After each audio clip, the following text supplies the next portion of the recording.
Yo ahora, en vez de vender dólares, prefiero pedir plata. Claro. Porque está muy bajo el dólar.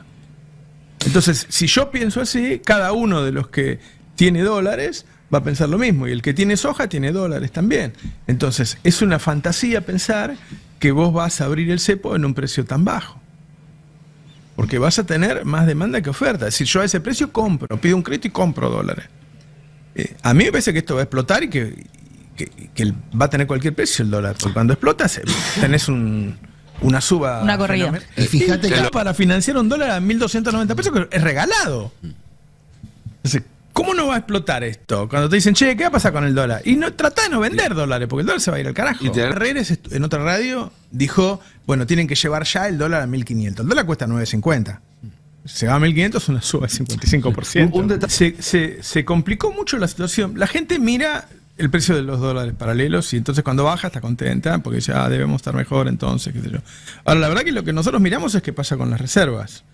Y ahí es muy preocupante. Ayer se perdieron 124 millones de dólares de reservas, ¿no? Sí.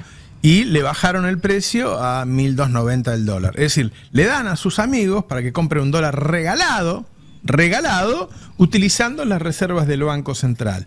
¿Qué va a pasar cuando el Banco Central se quede sin reserva? Vas a tener una hiper. Eso de que dice Milei que iba a pasar, la vas a vivir cuando te quedes sin reservas.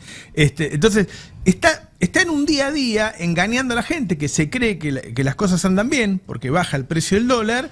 Y la verdad es que vos lo que tenés que mirar es qué precio paga el gobierno para bajar ese precio de dólar. ¿Y quién gana con eso? Bueno, porque ¿quién gana con esa eso? es la clave. Vos decías, se perdieron 250 millones desde que empezó esta segunda etapa Hace 2 meses gobierno. que tendría que estar creciendo la reserva y están cayendo. Bueno, no se pierde esa plata, se transfiere. Alguien se la queda. Claro, se transfiere. Se la queda. Y ese negocio, ese negocio es derivado del negocio madre que había armado Caputo en su nueva etapa de timba y fuga, ¿no? Armó la timba, Bopreal, puts, Claro. los famosos puts que ahora el gobierno pretende desarmar y demoniza, fueron explotados a destajo por la gestión Caputo-Bausili. Fueron un negocio atractivo, generaron un atractivo para que lleguen capitales. ¿Con qué objetivo? Bueno, luego propiciar la fuga una vez que ingresaran dólares. El problema es que esta segunda etapa no ocurrió. Claro. A diferencia de la etapa anterior, donde Caputo asumió en un país desendeudado y pudo endeudarlo, ahora no le dan los dólares, ni el Fondo Monetario, ni los fondos de inversión. Entonces, ¿qué está haciendo? Está fumándose los pocos dólares del comercio. Y digo pocos porque objetivamente, cuando uno ve la cuenta de exportaciones agropecuarias, la mitad de la cosecha no se liquidó. Claro. La mitad de la cosecha no se liquidó. Bueno, ahí tenés otro problema. Bajó otro 5%. Sí. La soja. El precio de la soja está en el precio más bajo en términos reales. Creo que lo comparan con la inflación de Estados Unidos para decir en términos reales. Desde el año 2006. Sí, y está acercándose a niveles de 370 dólares. Es muy bajo ese precio. Entonces, vos ya ahí empezás a correr otro peligro, que es que la próxima siembra que empieza en octubre sea mucho menor. Porque si vos mantenés, yo ni siquiera les creo que van a sacar el impuesto al país realmente. Porque ya viste como postergan todo, ya lo postergó 2 veces. Vos tenés hoy un impuesto a las importaciones que te sube los insumos, seguís teniendo las mismas retenciones y tenés un dólar súper bajo. Entonces, es muy factible que muchos digan, bueno, yo siembro menos este año. Entonces ya no solo tenés un problema con esta, que no te la están liquidando, sino que el año que viene tenés una menor cosecha. Es decir, por algo, hoy Ferreres en otra radio dijo, bueno, tienen que llevar ya el dólar a 1.500. El dólar cuesta 9.50. Se va a 1.500, es una suba de 55%. Un detalle sobre el impuesto país. El impuesto país fue creado en 2019 por un plazo de 5 años. Es decir, que Milei no lo va a eliminar. Milei tiene que decidir si en la ley de presupuesto lo vuelve a incluir, es decir, si se corta uno de los brazos, que ya ¿cuántos brazos debe? No sé, porque tiene 2 nada más. O si se cae, pero no porque él lo haya decidido ni es una decisión de política económica, sino simplemente porque no están los números en el Congreso para renovarlo. Porque hay que ver incluso si lo mandan el presupuesto, si el PRO te lo vota. Hay que ver si el radicalismo, si los gobernadores lo votan, o si piden a cambio de votarlo que se coparticipe. Digo, empieza otra negociación ahí. ¿Puedo tratar de explicar lo que entiendo que quieren hacer desde el Ministerio de Economía? Yo no digo que vaya a salir bien, pero digo lo que quieren hacer y por qué también Orlando Ferreres dice, bueno, tienen que sí o sí levantar levantar el cepo y en ese caso se iría a 1.300, 1.400, 1.500, tiró ahí en Futurock. Pero el plan, o por lo menos lo que parece ser en esta complejidad de instrumentos financieros y demás, es tratar de ir bajando la brecha, aunque sea artificialmente, o sea, con intervención del Banco Central, y dejarla en una brecha que sea menor del 20%, que es eso de 1.100 pesos, que lo dijo Pablo Wende en su momento. Y ahí sí empezar a liberar y flexibilizar las regulaciones cambiarias. Ese es el plan. Ahora, lo que no cierra es cómo vos... es que ese precio no vas a tener oferta. Claro, es como vos. Imagínate que llegás a ese 20% y liberás. Y bueno, ¿por qué no te van a correr al día siguiente? Nosotros cuando llegamos a fin de mes, desde que está Milei, siempre no nos alcanza la plata para pagar los sueldos. Estuvimos ahorrando, como toda la vida hemos ahorrado, entonces vamos desahorrando. Yo ahora, en vez de vender dólares, prefiero pedir plata. Claro. Porque está muy bajo el dólar.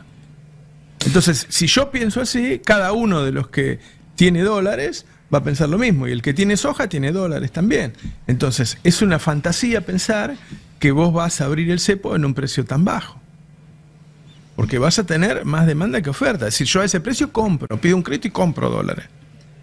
A mí me parece que esto va a explotar y que va a tener cualquier precio el dólar. Porque cuando explota, tenés una suba. Una corrida. Y fíjate que el overshooting, ¿no? Se va siempre más lejos. Claro, después por ahí se acomoda. Pero... Lo único que podría salvarlos es que efectivamente entre una masa de dólares extraordinaria que solo podría dar el Fondo Monetario Internacional, y el tema ahí es la complejidad que hablamos siempre de los tiempos. ¿Cómo te los va a dar para timbiar? Sería una locura. Sería una locura, y además está el caso de Etiopía, que cerró, yo sé que parece algo muy lejano porque estamos hablando de países y no de Argentina, pero cerró el acuerdo con el Fondo Monetario por los próximos 4 años, un monto mucho más chico, son 3.400 millones de dólares, pero los obligó a liberar el tipo de cambio para darles justamente ese programa. Claro.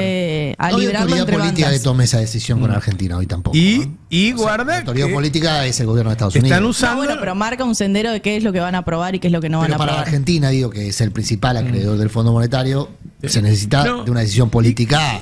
Quería aclarar otra cosa que pensaba ayer, ¿no? Hoy, de los dólares de la exportación, el 20% se liquida directamente en este dólar paralelo que se llama contado con liquidación, que es un dólar para sacar los dólares afuera. Entonces, de los dólares exportadores, el 20% va directo ahí y se fuga. Queda otro 80%. Ese 80%, el gobierno dijo, bueno, todo lo que entre acá lo voy a usar también para operar en ese mercado. Es decir, todos los dólares de la exportación se están yendo para ese lugar. Toda la exportación se está usando para alimentar que vos compres dólares a 1.290 pesos en este momento. No hay forma de que... ¿Por qué dicen todos están en contra? ¿Por qué dicen Melconian está en contra, Ferrer está en contra, el FMI está en... Bueno, porque es tan evidente que cualquiera se da cuenta. Sí, y ojo con la está usando todos los dólares para financiar que se la lleven. Y guarda, cuando digo todos los dólares, digo los dólares que están depositados de la gente. Eso te iba a preguntar. Porque en este momento se están usando unos 6.000 millones de dólares que son depósitos en dólares de la gente. Y se están usando como si fueran del Banco Central. No son del Banco Central. Se llaman encajes y vos lo podés utilizar. Ahora, según hasta dónde, porque hay un momento, viste cómo es, que cuando vamos todos junto al banco a sacar la plata no está, porque el banco la presta. En este caso no se prestan muchos dólares en Argentina, pero los tiene el Banco Central. El Banco Central está usando los dólares de los argentinos que lo tienen depositado. Entonces, los está usando para financiar la fuga de otros. ¿Se entiende? No está usando solamente los dólares de la exportación. Primero pone ese 20%, después el otro 80% ya dijo que lo va a poner y lo está poniendo, y después usa los depósitos de la gente. Todo para financiar un dólar a 1.290 pesos, que es regalado. Entonces, ¿cómo no va a explotar esto? Cuando te dicen, che, ¿qué va a pasar con el dólar? Y no trata de no vender dólares, porque el dólar se va a ir al carajo. Y te agrego un factor más, y Cante seguramente va a poder dar más datos, pero todavía no se habla mucho. A medida que se acerque fin de año y no aumenten las reservas, va a volver a aparecer en la agenda la palabra default. Porque Argentina tiene muchos vencimientos por delante. Y Milei puede decirte los de enero te los garantizo con el repo del oro, de la pindonga. Pero después tenés vencimientos en abril, tenés vencimientos en junio, tenés vencimientos en agosto. En total, entre privados y organismos, creo que son más de 10.000 millones de dólares el año que viene y más de 20.000 millones el otro. Con lo cual van a empezar esas preguntas de, che, ¿dónde va a estar la plata para pagarnos? Y si no contesta el gobierno, los bonos se van a volver a caer en picada. Ya empezaron hace unos días hablamos con Javier Timerman, que trabaja en Wall Street hace 30 años. y se dedica a asesorar a la gente que le tiene que creer o no creerle al gobierno de Milei. Y nos dijo que hace ya rato que la principal preocupación de esos inversores no es el déficit y no es la inflación, sino que es que el gobierno no tiene dólares. O sea, ya no, eso de nos preocupaba el déficit y todo eso. Porque además, Milei si tuviera los dólares les pagaría. No es una cuestión de que no le creen que les quiere pagar. No, lo que no le creen es que tenga los dólares. Claro. La solvencia Exacto. y la liquidez. Estoy viendo los números de liquidación de divisas de este año. Son 10.000, casi 11.000 millones de dólares. Es el mínimo histórico de la serie desde 2014. O sea, en 10 años, más o menos, es el piso en 10 años de liquidación de divisas, habiendo tenido una buena cosecha. Claro. El promedio de venta es del 40%, hay un 60% retenido. No necesariamente en manos de los productores. Los productores dicen que ellos ya vendieron porque están frente al ciclo productivo de siembra que empieza ahora de maíz. Está un poco postergado por el clima, pero debiera arrancar ahora. Y como no hay mucho crédito, entonces necesitan de la venta. Ojo, porque ahí hay un fenómeno de frente muy importante para los consumidores. Vuelvo al arroz, al bolsillo, digamos, ¿no? ¿Qué hizo Milei el domingo en la rural? Prometió beneficios a las exportaciones primarias. Sí. Es peligrosísimo porque, entre otros beneficios, aparentemente en las próximas horas se va a conocer a través del boletín oficial una resolución en la que habilita la exportación de todas las categorías de carne. Ustedes saben que hay distintas categorías de carne. A, B, C, D, E. Son y las formas que más de nominar. consumimos acá suelen tener restricciones para la exportación para mantener el precio. Exactamente. Bueno, se va a liberalizar absolutamente la exportación de carne. Esto beneficia a un sector hiperconcentrado de la comercialización de carne, que es el consorcio ABC, que es donde están reunidos los principales frigoríficos, que van a celebrar, ya están celebrando, obviamente, esta situación. Están celebrando algunos productores que van a poder reventar stock y están esperando estos beneficios para reventar stock. Ojo que vos reventás stock y el ciclo productivo de una vaca son 5 o 6 años para empezar a hablar. Y va a subir el precio en Argentina. Y se va a disparar el precio en Argentina en un contexto donde ya hoy estamos en mínimos históricos de consumo de carne.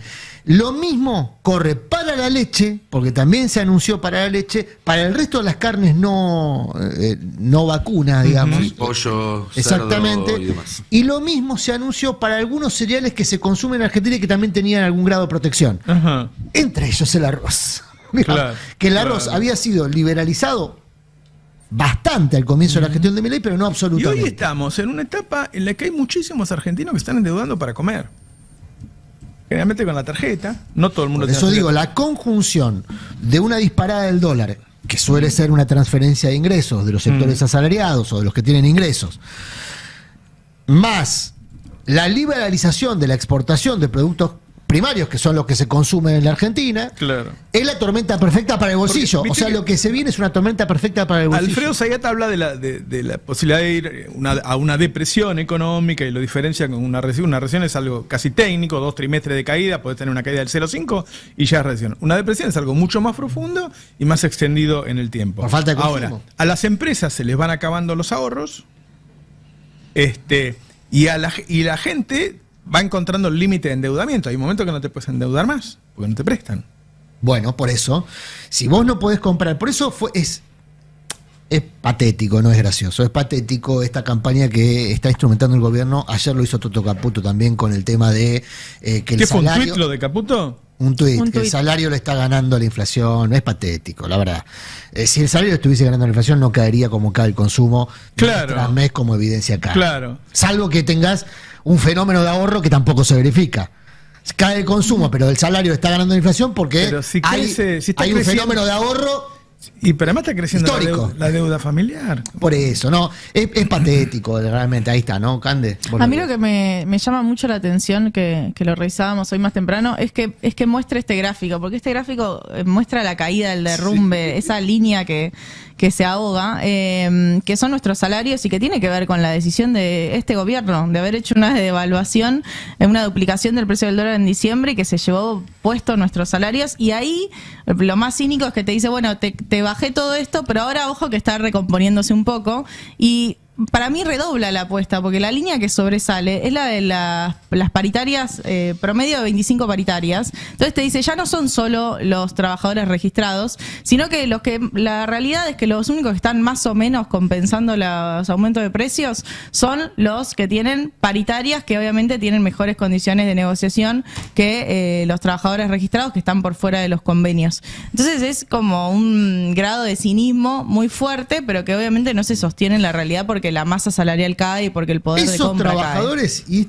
atención con esta rosquita que viene ahora, esos trabajadores esta semana van a ser protagonistas de varias medidas de fuerza. Ajá. Por ejemplo, trabajadores de hidrocarburos que no están en pozo, el jueves van a hacer una medida de fuerza de 24 horas en reclamo a la exención, es decir, a haber quedado exentos de la exención del pago de ganancias. Quieren tener el mismo trato que los petroleros que están en pozo.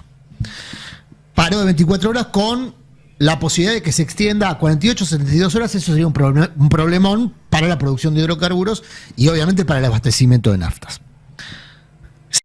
Segundo, en varias provincias no reiniciaron las clases por problemas con docentes. Atención, Misiones de vuelta, ¿eh? Claro. Atención, porque en Misiones otra vez hay problemas con el tema de los docentes. ¿Y por qué digo que tanto estatales como privados, trabajadores estatales y privados, pasan a ser la medida de la crisis? Porque son los que pueden recomponer ingresos, porque en general están formalizados, tienen representación sindical, tienen paritarias. Imagínate el 50% de los trabajadores que están por fuera del radar de la formalidad. Tercer ítem. El gobierno está preparando, esto es una novedad, una operación de magnitud contra algunos gremios y contra algunos dirigentes sindicales. Al estilo de la operación que hizo contra organizaciones sociales, focalizando en algunos dirigentes. Denuncias de corrupción. Denuncias, sí, de corrupción. Va a recrear lo que hizo Macri en los primeros 2 años de gestión. ¿Se acuerdan que había una campaña permanente de demolición y demonización de dirigentes sindicales, sí, aprovechando algunos casos muy obscenos? Sí, sí. El de Balcedo, el sindicalista de La Plata que tenía un zoológico privado en Uruguay. Obviamente, porque tenés muchos casos, claro, indefendibles. Pero lo usás para demonizarlos. Pero exactamente, se tomaba ese caso para diseminar la idea de que la representación gremial era mala, mala de toda maldad. Bueno, se viene una campaña con una sucesión de operaciones sobre algunos dirigentes de la CGT. Y esta es una novedad. Porque, bueno, es patear un hormiguero. Hay que ver cómo reacciona, si hay un sistema de solidaridades o, claro, como ha ocurrido también, lo alejan solo. O se montan sobre esas operaciones para ganar posiciones. Ha ocurrido. También. En tiempos de Macri, sí, dirigentes de la CGT propiciaban operaciones contra compañeros de la CGT para ganar posiciones porque, bueno, hay los juegos del hambre. Sí. No, hay poco y se disputa. ¿Cuáles son los juegos del hambre que está tirando como zanahoria el gobierno al mismo tiempo que planea patear el hormiguero de la representación sindical? Distribuir ingresos de manera discrecional por obras sociales. Hay algunos gremios que tienen obra social y prepaga y que esto le da doble chance de mejorar sus ingresos por esa vía. Hay otros gremios que están a punto de perder la obra social por demanda. Ahora, con este sistema que me estás hablando vos de premios y castigos, quizás avancen entonces en la reforma laboral. Consigan vencer la resistencia. La duda es qué reacción, una vez más, tenemos que poner la mirada del otro lado del Río Bravo. Nosotros contamos lo que quiere hacer el gobierno. Sí. Bueno, si yo estoy enterado, me imagino que también los muchachos están enterados. Al mismo tiempo, ¿qué van a hacer del otro lado del Río Bravo? Al mismo tiempo que están haciendo eso, en agosto, según adelantó Clarín, iba a haber un fallo de segunda instancia sobre Cristina en el caso Vialidad, y están avanzando muy fuerte en la persecución, ¿no?